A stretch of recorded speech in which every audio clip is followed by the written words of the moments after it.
Crazy Wikipedia विजिटेस presenting Stephen Hawking biography. दोस्तों, Stephen Hawking मशहूर साइंटिस्ट हैं जिन्होंने विज्ञान के क्षेत्र में काफ़ी योगदान दिया।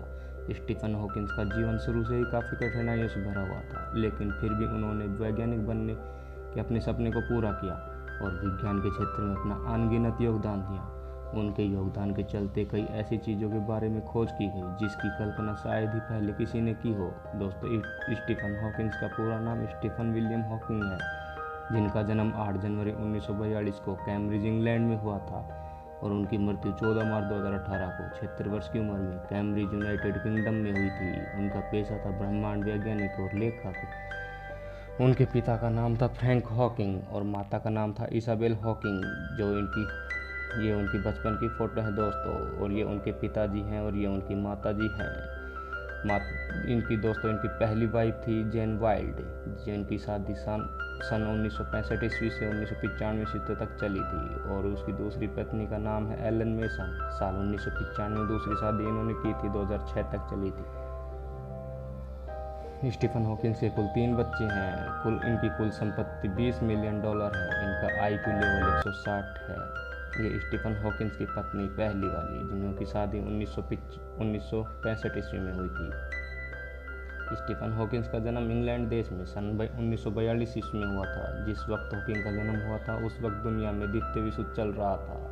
स्टीफन हॉकिंस द्वितीय विश्व युद्ध के दौरान पैदा हुए थे। स्टीफन हॉकिंस के माता और पिता का घर नॉर्थ लंदन में हुआ करता था, लेकिन इस युद्ध के कारण उन्होंने अपना घर बदलना पड़ा और वे लंदन की एक सुरक्षित जगह पर आकर रहने लगे। स्टीफन के पिता एक चिकित्सा शोधकर्ता के रूप में कार्य करते थे, जिनका नाम फ्रैंक था। वहीं इनकी माता का नाम इसाबेल था और जो चिकित्सा अनुसंधान संस्थान के बारे में एक सचिव के रूप में काम करती थी। स्टीफन हॉकिंस की माता पिता की मुलाकात चिकित्सा और अनुसंधान संस्थान में कार्य करने के दौरान हुई थी, जिसके बाद उन्होंने शादी कर ली थी और उनके कुल 4 बच्चे हुए थे। इनका नाम था स्टीफन, फिलिपा, मैरी और एडवर्ड। एडवर्ड इनका गोद लिया हुआ बेटा था। इनमें शिक्षा। स्टीफन हॉकिंग जब 8 वर्ष के थे तब उनके परिवार वाले सेंट अल्बान में आकर रहने लगे और यहाँ के ही एक स्कूल में स्टीफन का दाखिला करवा दिया गया। अपनी स्कूली शिक्षा पूरी करने के बाद स्टीफन हॉकिंस ने ऑक्सफोर्ड यूनिवर्सिटी में दाखिला लिया और यहाँ पर इन्होंने भौतिकी पर विषय पर अध्ययन किया। जिस वक्त इन्होंने इस विश्वविद्यालय में दाखिला लिया था उस वक्त इनकी आयु महज 17 वर्ष की थी। कहा जाता है कि स्टीफन हॉकिंस को गणित विषय में रुचि थी और वो इसी विषय में अपनी पढ़ाई करना चाहते थे, लेकिन उस वक्त ऑक्सफोर्ड यूनिवर्सिटी में ये विषय नहीं हुआ करता था, जिसके कारण उन्होंने भौतिक विषय को चुनना पड़ा। भौतिक विषय में प्रथम श्रेणी में डिग्री हासिल करने के बाद इन्होंने कैम्ब्रिज विश्वविद्यालय में अपनी आगे की पढ़ाई की। साल 1962 ईस्वी में कैम्ब्रिज विश्वविद्यालय में department of applied mathematics and theoretical physical में इन्होंने ब्रह्मांड विज्ञान पर अनुसंधान किया। स्टीफन हॉकिंस हम लोगों के जैसे ही अपना जीवन जी रहे थे, लेकिन साल 1963 ईस्वी में इनकी सेहत खराब होने लगी।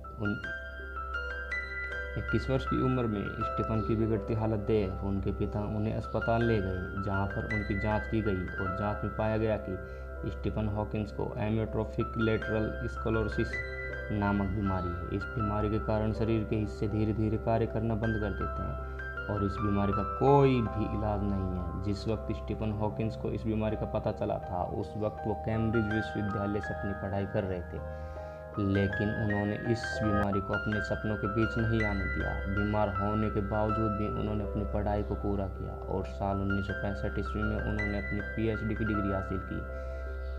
PhD में इनके थीसिस का शीर्षक प्रॉपर्टीज ऑफ एक्सपाउंडिंग यूनिवर्स था। स्टीफन हॉकिंस की पत्नी, जिस साल स्टीफन हॉकिंस को अपनी बीमारी के बारे में पता चला उसी साल उनकी मुलाकात उनकी पहली पत्नी यानी जेन वाइल्ड के रूप में हुई थी। हॉकिंग के इस बुरे वक्त में जेन ने उनका साथ दिया और साल 1965 में इन्होंने शादी कर ली। जेन और हॉकिंग के कुल 3 बच्चे हैं और इनके नाम है रॉबर्ट, लूसी और तिमोथियस।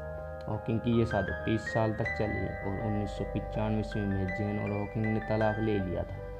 तलाक लेने के बाद हॉकिंग ने एलन मेसन से विवाह कर लिया और 1995 ईस्वी में हुई ये शादी 2006 तक ही चली थी। दोस्तों, यहाँ पर थोड़ा गलत लिख रखा है, 2006 तक आएगा यहाँ पर।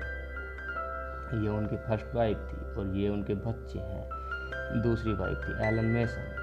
स्टीफन हॉकिंस कैम्ब्रिज से अपनी पढ़ाई पूरी करने के बाद हॉकिंग इस कॉलेज से जुड़ रहे और उन्होंने एक शोधकर्ता के रूप में यहाँ पर कार्य किया। इन्होंने साल 1972 में DAMPT बतौर एक सहायक शोधकर्ता अपनी सेवाएं दी और इसी दौरान उन्होंने अपनी पहली अकादमिक पुस्तक the large scale structure of space time लिखी थी। यहाँ पर कुछ समय तक कार्य करने के बाद साल 1974 में इन्हें रॉयल सोसाइटी में शामिल किया गया, जिसके बाद इन्होंने साल 1975 में DAMPT में बतौर गुरुत्वाकर्षण भौतिकी रीडर के तौर पर भी कार्य किया और साल 1977 में गुरुत्वाकर्षण भौतिकी के प्रोफेसर के रूप में भी यहाँ पर अपनी सेवाएं दी।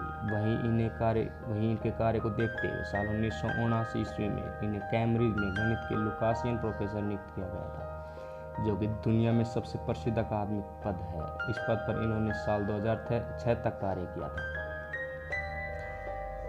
प्रोफेसर स्टीफन हॉकिंस के पास कुल 13 मानद डिग्रियां हैं। वहीं इनके योगदान के लिए इन्हें काफ़ी अवार्ड भी दिए गए हैं, जो अवार्ड निम्न हैं। साल 1966 ईस्वी में स्टीफन हॉकिंस को एडमस पुरस्कार दिया गया। इस पुरस्कार के बाद इन्होंने साल 1975 में एडिक्टन पदक और साल 1976 में मैक्सवेल मेडल एंड प्राइज मिला था। हेनीमान पुरस्कार हॉकिंग को साल 1976 में दिया गया था। इस पुरस्कार को पाने के बाद इन्हें साल 1978 में एक और पुरस्कार से नवाजा गया था और इस पुरस्कार का नाम था अल्बर्ट आइंस्टीन मेडल। साल 1985 ईस्वी में हॉकिंस को RAS और साल 1985 ईस्वी में स्टीफन हॉकिंस को RAS गोल्ड मेडल और साल 1987 में Dirac medal of the institute of physical भी दिया गया था। इसके बाद सन 1988 में इस महान वैज्ञानिक को वुल्फ पुरस्कार भी दिया गया था। प्रिंस ऑफ एस्टूरियस अवार्ड भी हॉकिंग ने इस साल 1989 में अपने नाम किया था। इस अवार्ड को मिलने के कुछ समय बाद इन्होंने एंड्रू जेमेट अवार्ड 1998, नाइलोर पुरस्कार और लेक्चरशिप 1999 भी दिया गया था। साल 1999 में जो अगला पुरस्कार इन्हें मिला था उसका नाम था लीलाइनेनफेल्ड पुरस्कार और रॉयल सोसाइटी ऑफ आर्ट की तरफ से इसी साल इन्हें अल्बर्ट मेडल भी दिया गया था। ऊपर बताए गए अवार्ड के अलावा इन्होंने Copley medal 2006, presidential medal of freedom 2009 में, फंडामेंटल फिजिक्स प्राइज 2012 में और BBVA foundation frontiers of knowledge award 2015 में दिया गया था। ये स्टीफन हॉकिंस को अवार्ड देते कि कुछ तस्वीरें, बराक ओबामा के द्वारा दी गई कुछ तस्वीरें, स्टीफन हॉकिंस द्वारा किए गए कार्य। प्रोफेसर स्टीफन हॉकिंस ने ब्रह्मांड को नियंत्रित करने वाले बुनियादी लॉ पर कई शोध किए। हॉकिंग ने अपने साथी रॉजर पेनरोज के साथ मिलकर एक शोध किया था और दुनिया को बताया था अंतरिक्ष और समय ब्रह्मांड के जन्म के साथ शुरू हुए और ब्लैक होल के भीतर समाप्त हुए।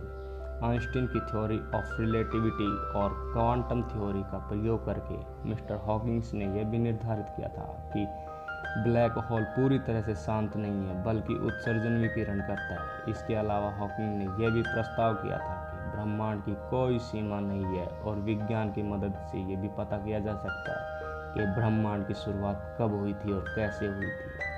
स्टीफन हॉकिंस द्वारा लिखी गई कुछ किताबें। स्टीफन हॉकिंस ने अपने जीवन काल में कई किताबें लिखी और उनकी ये किताबें अंतरिक्ष के विषय में ही लिखी गई है, जिनमें से निम्न है a brief history of time. Hawking के द्वारा लिखी गई सबसे पहली किताब का नाम a brief history of time था। ये किताब बिग बैंग और ब्लैक होल के विषय पर आधारित थी और साल 1988 में प्रकाशित हुई। ये किताब 40 भाषाओं में उपलब्ध है। The universe in A net cell